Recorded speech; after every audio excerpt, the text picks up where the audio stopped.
What's up, YouTube? Welcome back to Celio's Network. With Fusion Strike releasing soon, I wanted to make this video talking about how you can update your pre-existing decks with just a couple of new cards from Fusion Strike. So if you already have standard format decks built for the Pokemon trading card game in real life or online, this will be a very cheap and inexpensive and easy way to update with some of the newer cards from Fusion Strike.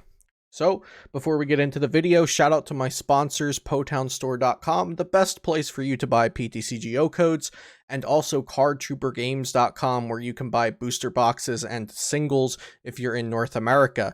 Use code Celio for 5% off at both of those websites, and you can also find all of my standard format deck lists over at PokemonCard.io. Be sure to subscribe to the channel for daily Pokemon TCG content if you haven't already. Leave a like and a comment, and let's get into it.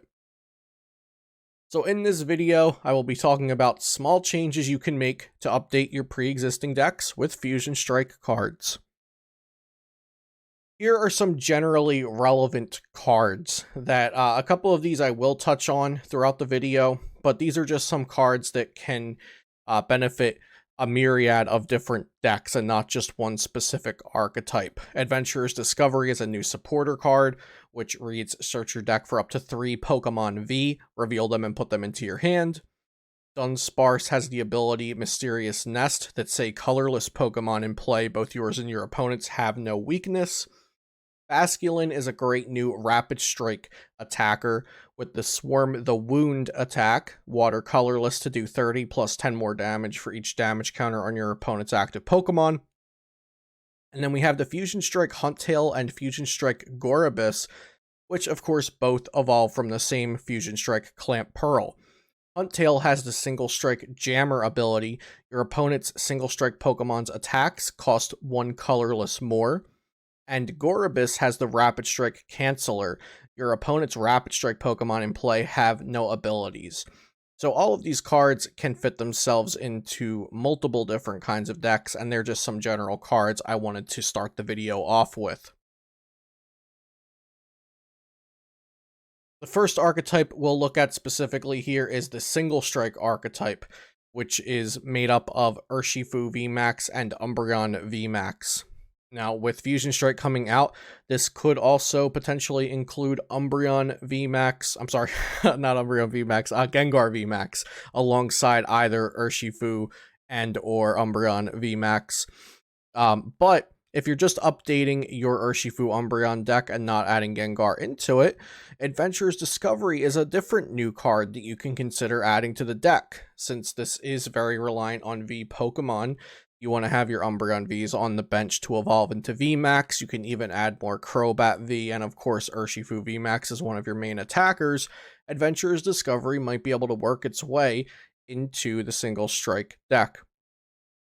There have already been some lists cutting cards for Great Balls, so maybe you cut a Marnie, and if you've already added Great Balls, maybe try cutting 1 or 2 of those and trying out the Adventurer's Discovery, since it can get you 3V Pokemon, which could be your Urshifu VMAX as your attacker, your Umbreon VMAX to gust something, and then your Crobat V to draw extra cards. So I would also suggest, if you're trying Adventurer's Discovery, to maybe try an extra Crobat V as well.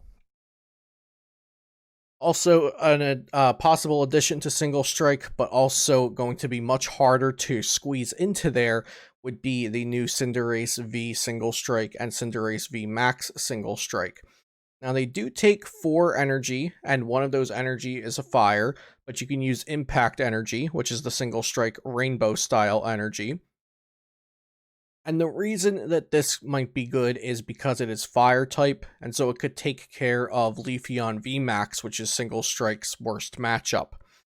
So even the all-out shot on the Cinderace V, doing 210, could take care of a Leafeon, but of course you're going to need to have multiple Houndoom set up, and also draw into an Impact Energy to make this happen. So maybe this could also be good alongside Piers. So Piers could search for your Crobat and your Impact Energy, And yeah, since you can't search out Impact Energy with Houndoom, that's just a thought I had on a way to fit Cinderace VMAX into a single strike deck, just as a thin tech line.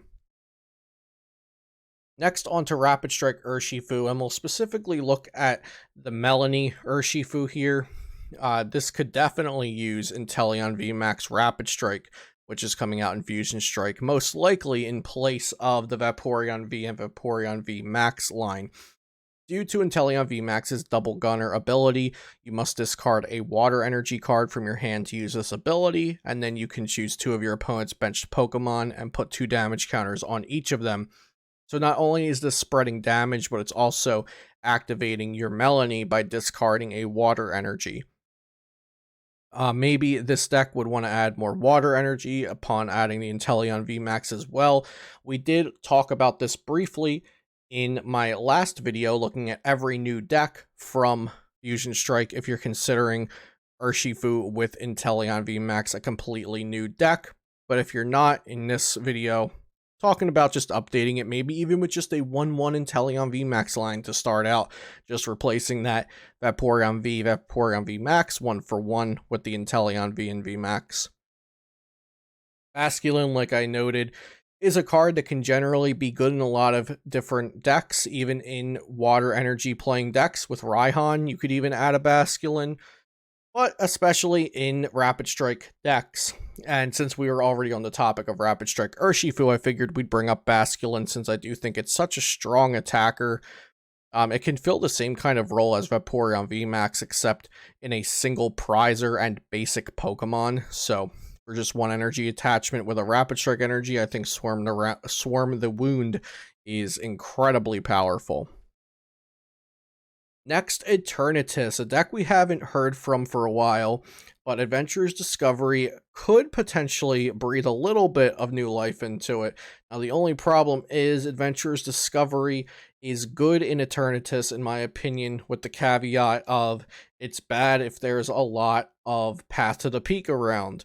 Because Adventurer's Discovery sounds great on paper. It can grab all at the same time your Eternatus VMAX, which is your attacker, your Umbreon VMAX, which is your Gust or Boss's Orders effect, and your Crobat V to draw cards, all in just 1 card. But Eternatus VMAX, Umbreon VMAX, and Crobat V all have abilities that they need to be using to have their full effect. Eternatus VMAX, of course, can attack without its ability active, but Crobat V is useless without its ability, and Umbreon VMAX, we're using it a lot of the time here for its Dark Signal ability. So Path to the Peak will shut this down very hard, this deck in general, and Adventurer's Discovery's usability, because if you're playing against a lot of Path to the Peaks, you're going to be wanting to use Researches and Marnies to try to get your counter stadiums.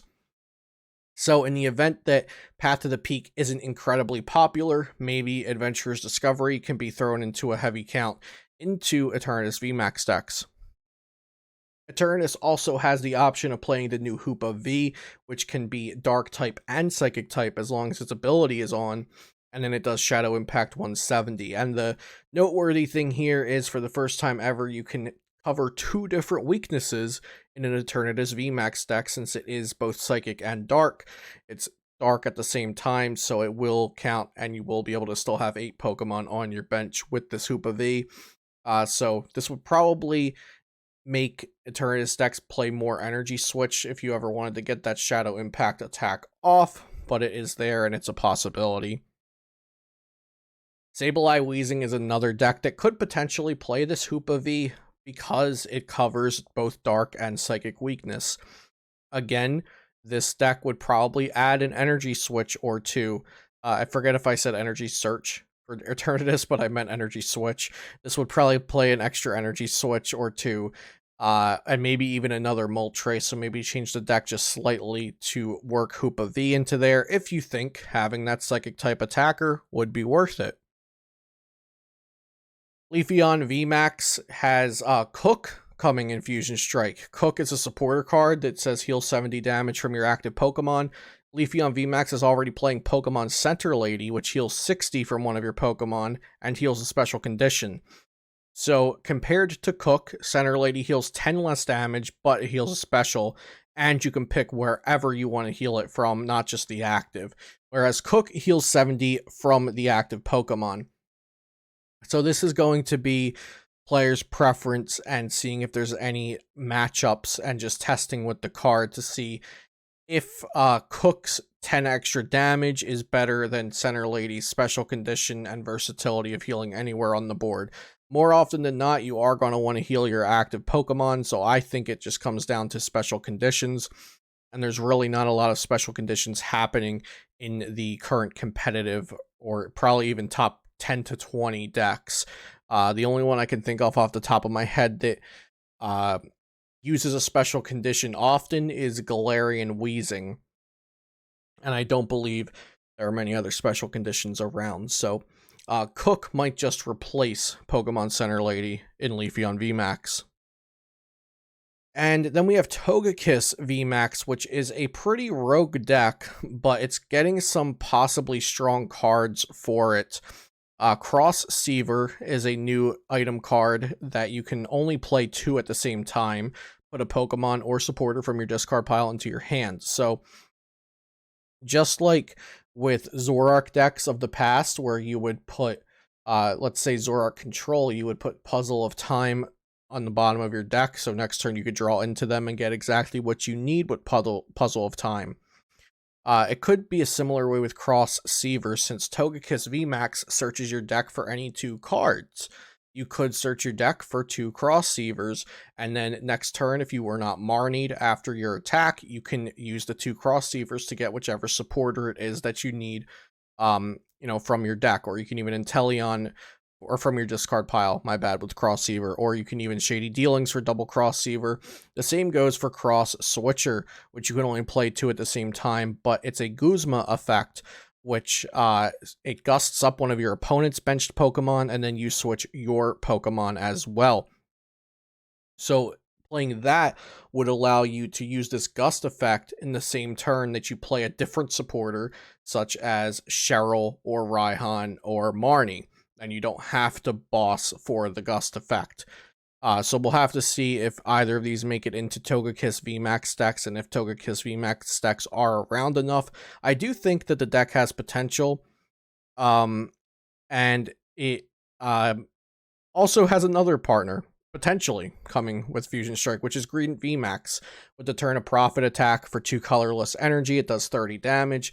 If your opponent's basic Pokemon is knocked out by damage from this attack, take 2 more prize cards. So I could definitely see building a Togekiss VMAX Green VMAX deck that just tries to set up perfect board scenarios, because you can get anything with Togekiss VMAX. You can get Echoing Horn plus Toy Catcher. You can get powerful colorless energy plus Vitality Band. These cards that will help take advantage of Green VMAX's Turn of Profit attack and set it up for the exact KOs on basic Pokemon to take extra prize cards. So I would also like to see this be experimented with, and hopefully I'll get around to trying it out myself, because I think this is a pretty fun one on paper, at least. And that is going to be all I have for today's old decks with new tricks from Fusion Strike. Let me know if you enjoyed this video, because I would love to do it again for the next set and the next set and the next set after that. If you like this style of video, updating old decks with just a couple cards here and there from the newest set. So like I said, I hope you enjoyed the video. Be sure to subscribe to the channel for daily Pokemon TCG content. Any links you need are in the description down below, and I'll see you next time here on Celio's Network.